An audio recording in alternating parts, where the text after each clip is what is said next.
Hello everyone, welcome to my Resident Evil Revelations, Infernal difficulty, no damage, no bonus items walkthrough. This is Chapter 3, The Ghost of Veltro, and I apologize for the delay in getting this video out. It's just, the past 2 weeks, I wasn't in the best state of mind. I was pretty depressed, I had a strange feeling in my stomach because of that, and I was also feeling very down.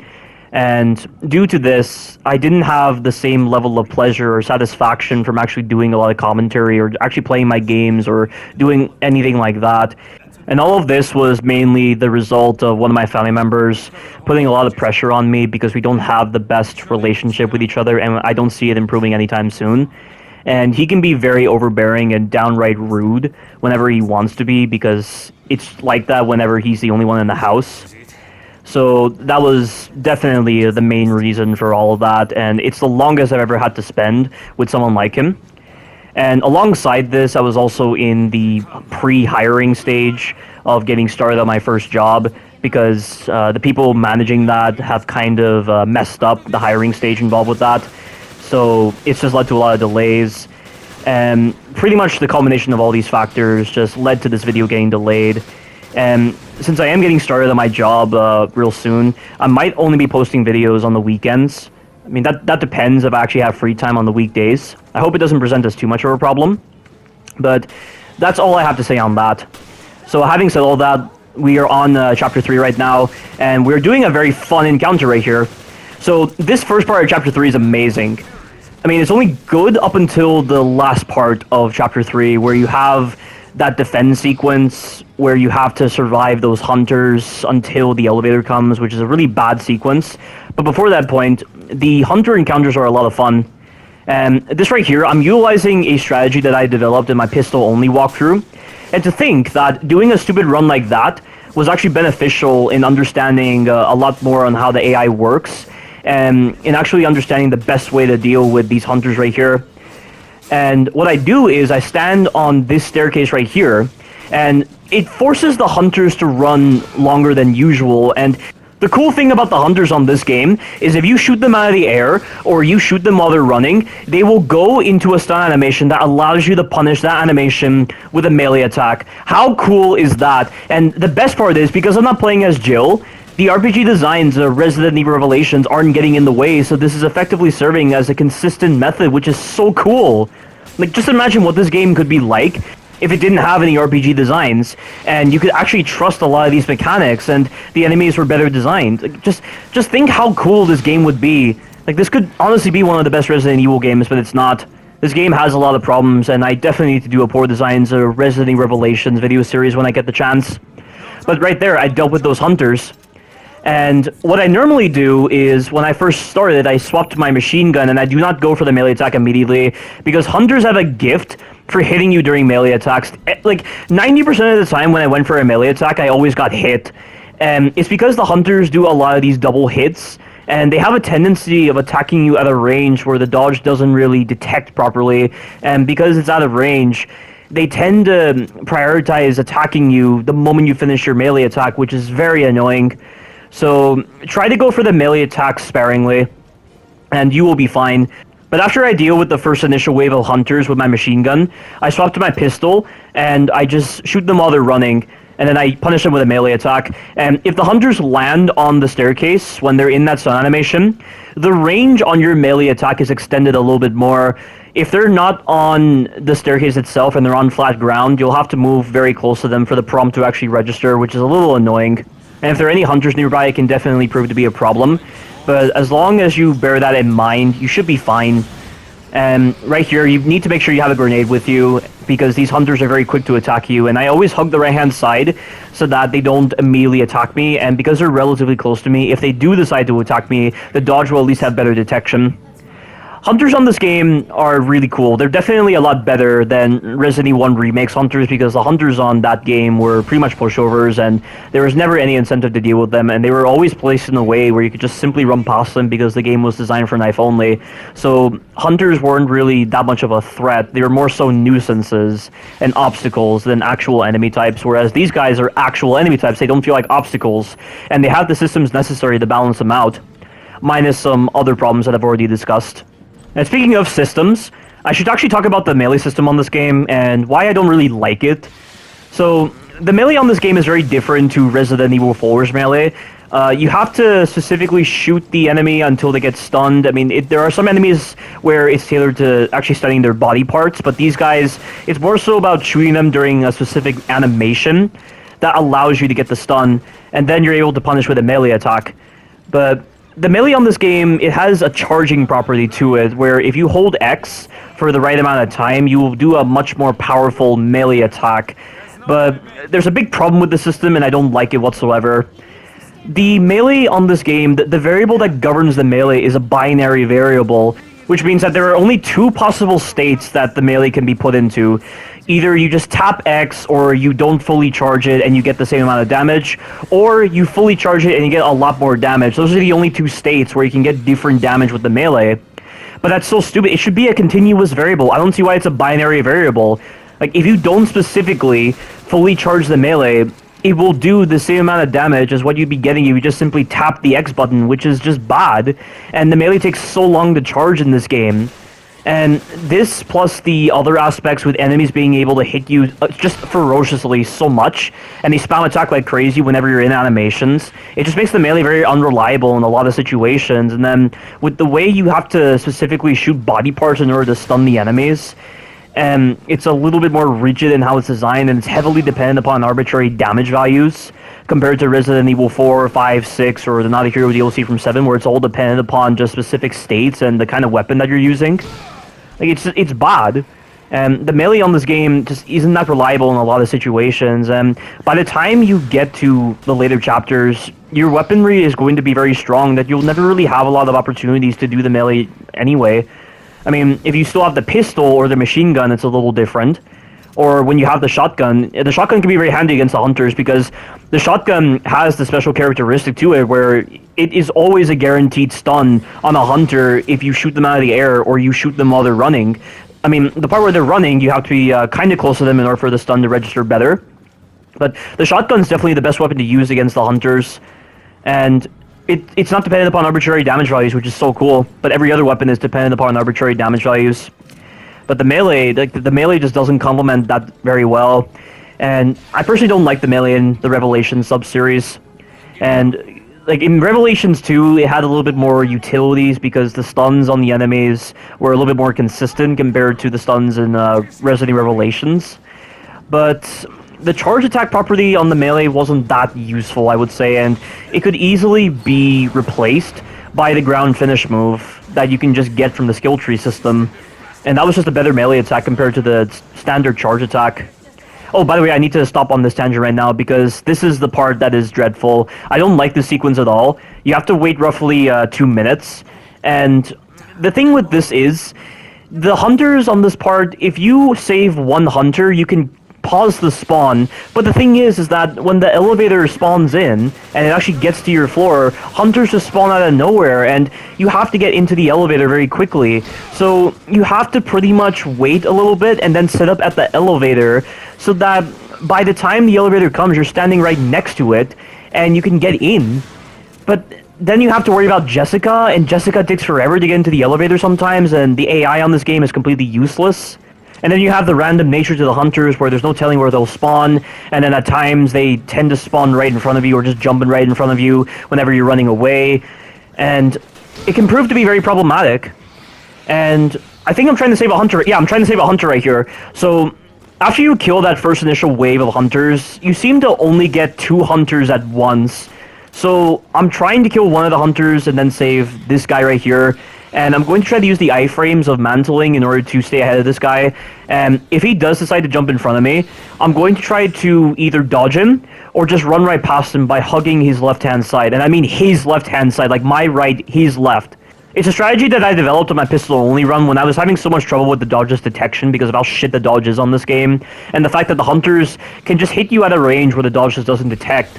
And when I figured that out, that was just perfect. And it's also very helpful when you're dealing with farfarellos, which are the invisible hunters that you deal with when you're playing as Grinder, because the farfarellos are very slow to attack, so by the time they've already attacked, you've already run past them, which is very helpful, It works the same way on these normal hunters. Even if their attacks are very fast, as long as you are prematurely sprinting into their attacks, you can get past them very easily. And here comes some more hunters. This time there are 3 hunters, so I'm wrong right there with saying that it spawns 2 hunters at a time after the first initial wave. So this right here, this is where the elevator comes, and you can't skip this cutscene, and the hunters are spawning in right now, so I've got to get in quickly. Look at Jessica, she's being very slow right now, but she's in. And after this long elevator ride, there's going to be a hunter that spawns in front of you. Get ready to fire immediately because he is in the middle of a running animation, and the shotgun will be a guaranteed stun on him.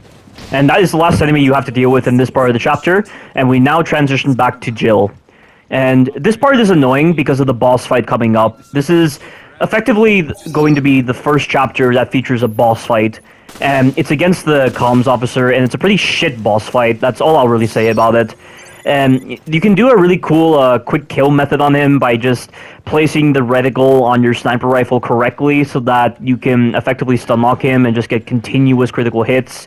But it's not very consistent, and trying to do it consistently is very hard, and I didn't want to resort to that for a strategy for a no damage walkthrough, because the whole point of a walkthrough is to make it where everyone can easily do it, aside from a couple of moments where you definitely want to encourage skill in that person watching the walkthrough. But the boss fight isn't for a while, and we're just going to be doing some scavenging. It took a while for me to figure out the correct path to take, because there are some opportunities to go to optional areas in order to get some supplies. Like that crest just then. That crest is used to gain access to the shotgun that you couldn't get initially on Chapter 2 when you were in the cabin areas. And you could go for the shotgun right now, but I choose not to go for it, and I instead go for the sniper rifle. Like, the sniper rifle is definitely the best weapon of Resident Evil Revelations. It's the most powerful weapon, and you get a lot of ammo for it if you're being intelligent with it. And when you put the right customization kits on it, it can be a monster of a weapon. Like, it's effectively a better weapon than every other weapon in the game, which is crazy. And it can be a better substitute compared to the rocket launcher, for instance, that you get on Chapter 11. Because the rocket launcher is just a one-time use weapon, but the sniper rifle can pretty much feel about as powerful as the rocket launcher on this game. And I'm going to go to the upper cabins right now in order to gain some customization kits right here. You get legendary parts, then you also get an illegal customization kit right here. I don't know which one is actually the better customization kit. It just feels like it's redundant to put in this kind of ranking system with the customization kits, just designate them as being legendary or illegal.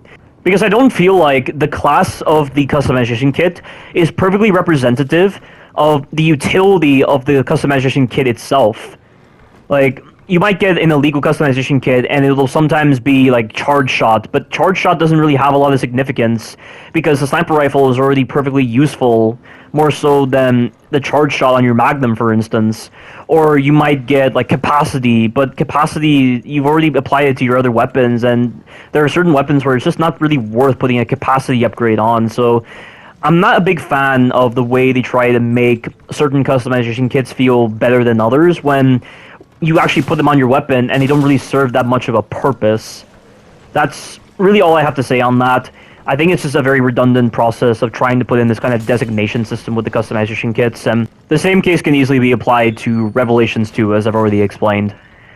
But we're now making our way over to the main hall, and before we make our way over to the promenade deck, I'm going to go to where the sniper rifle is, because the sniper rifle is mandatory for the comms officer boss fight, and also for the later chapters when it comes to no damage. Like, for instance, the very first time you encounter Drahignazo, you have to use the sniper rifle in order to get him off the elevator because he attacks you way too fast. And the other weapons just aren't very good at dealing the right amount of damage to make him go away because it's all dependent upon arbitrary damage values rather than, you know, like the certain amount of shots from your weapons or specific characteristics on the weapons that just allow them to be useful.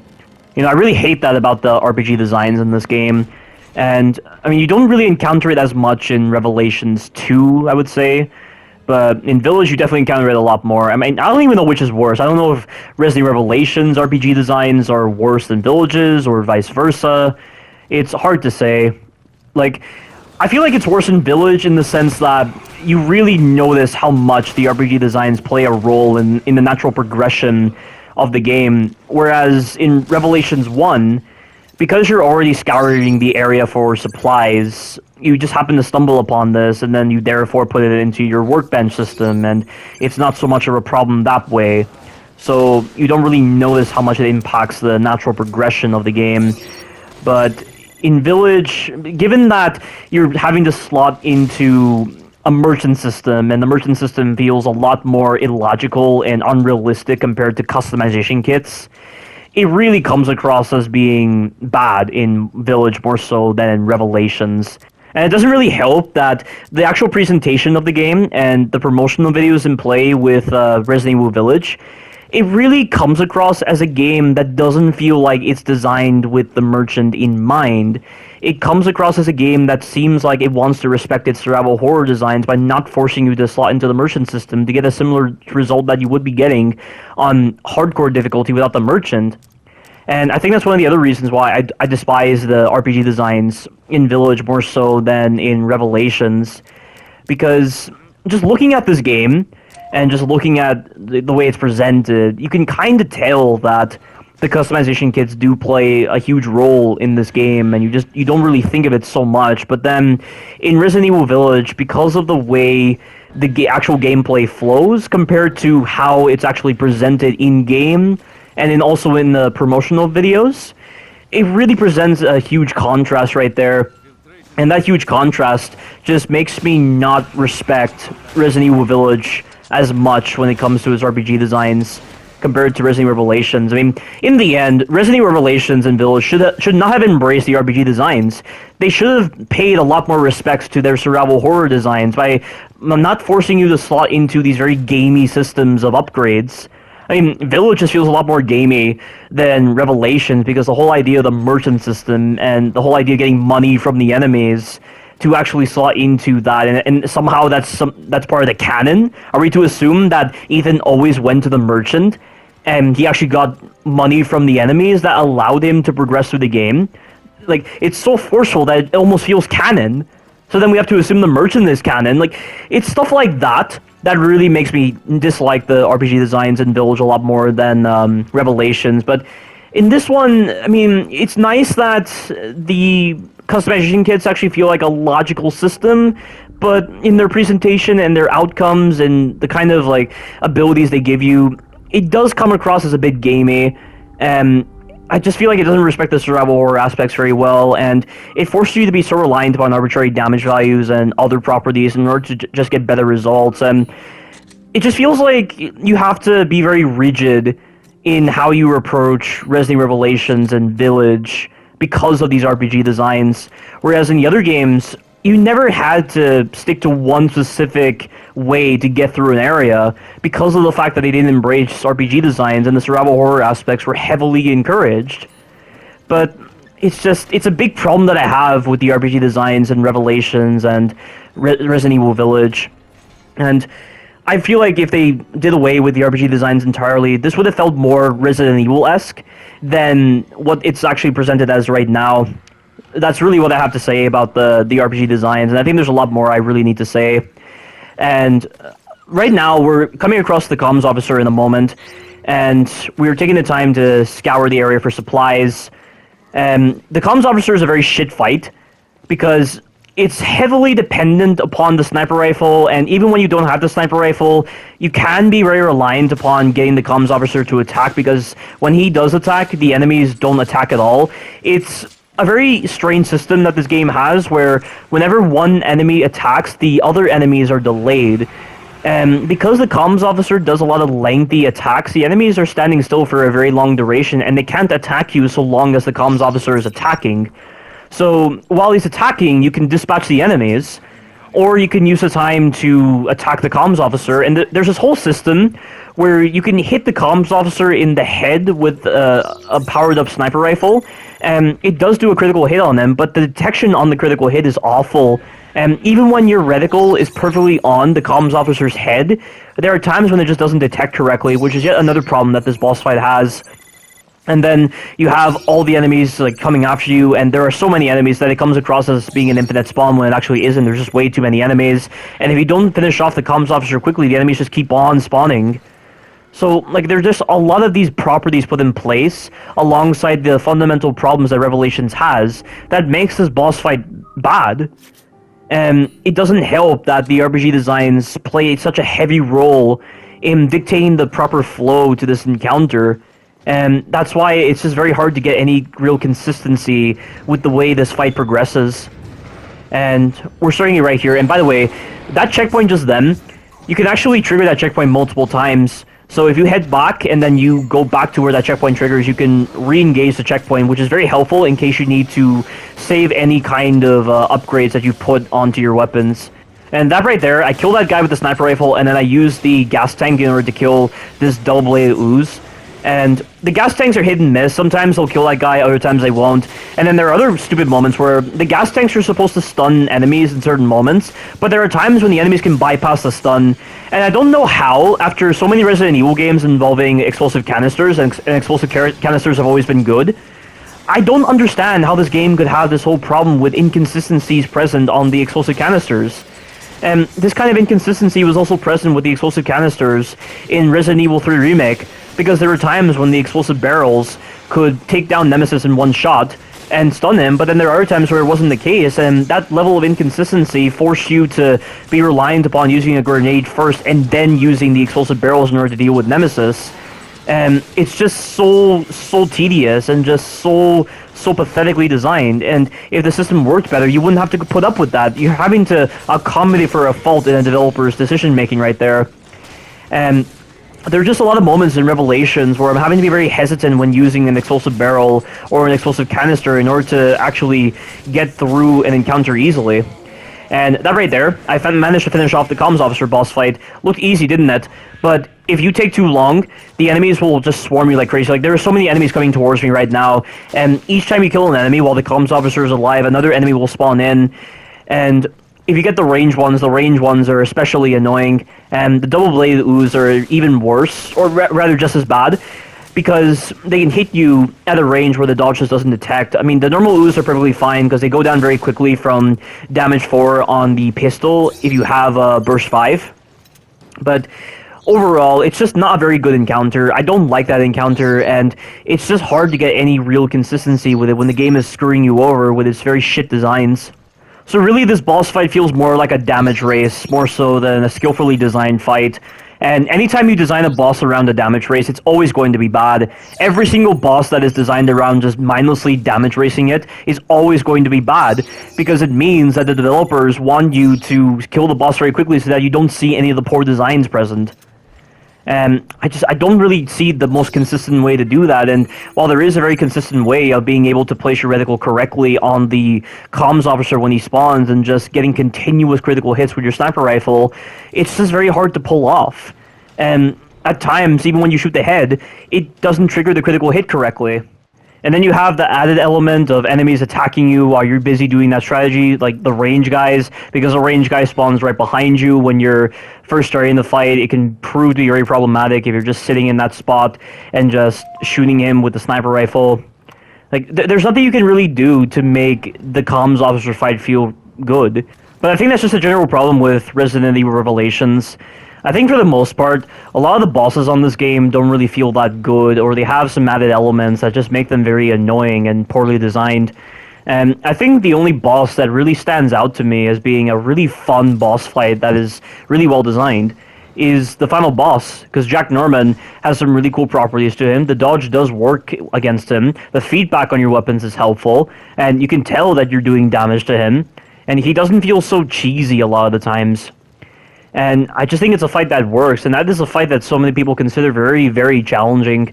And I do agree, but with the methods that I found against Jack, and even doing pistol only against Jack, it was still a lot of fun, and he went down super fast.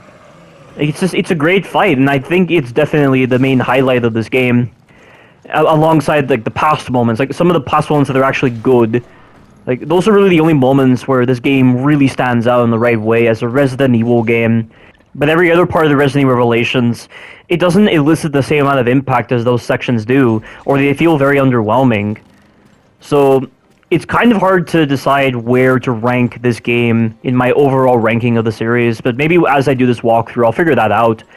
But that is the end of this chapter. Stay tuned for the future chapters. Thank you all for watching, and you take care now.